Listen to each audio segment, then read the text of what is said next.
Today we're gonna go through my top 3 lenses.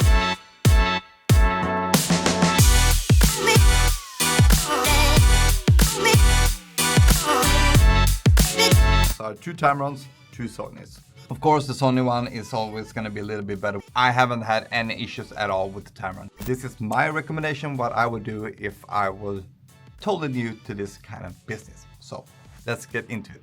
You have the 55, 28 to 75, and you have the 70 to 200. So when I started the entire, taking photos and filmmaking, this was actually my first lens. You call it nifty 50, but this is actually a 55, 1.8. Now it's a sense lens from Sony. It's really, really good. This is one of my totally favorite lenses because you get so depth of field of taking photos, or if you're making a video for businesses. I just love the 55. A couple of years later, I bought my first 28 to 75. It's the Tamron one, 2.8. This lens is much cheaper than the G Master. If I would put my first money to buy a lens, it would definitely be this.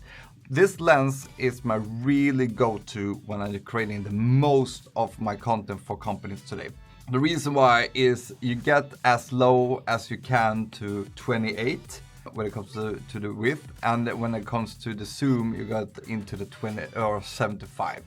So you really are in between. Yes, you don't go really down to 16, which I'm using right now. You also have the Sigma. Sigma's also good. So one of those. If you're new here or if you have been watching my videos, I've been talking a lot about the 70-200 G Master. Now, I'm holding a G Master, like here. This was not my first zoom lens. 70-200 f4 was the first one I bought. And I had that for almost 4 to 5 years.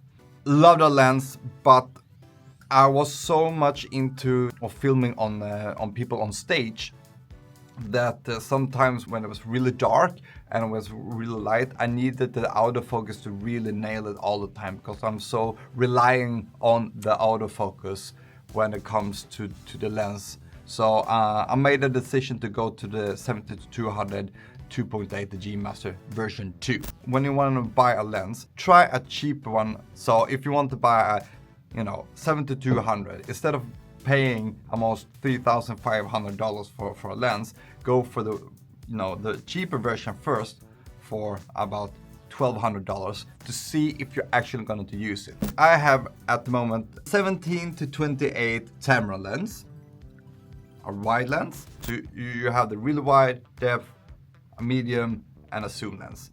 So that's like kind of the steps you're going when if you want to take good photos or making videos, depending on what kind of work you want to do, or if it's just for content creation. If it's only for YouTube, you are considering to buy a lens, then a wide lens is the best choice because you're gonna stand on a desk. You really want to have a space and you really want to be close to camera. The only thing you can see, like the hands and everything, goes a little bit of a warp sense of feeling, but in the general, a wide lens is good for content creation. But if you want to go for one lens, I would definitely go for this one.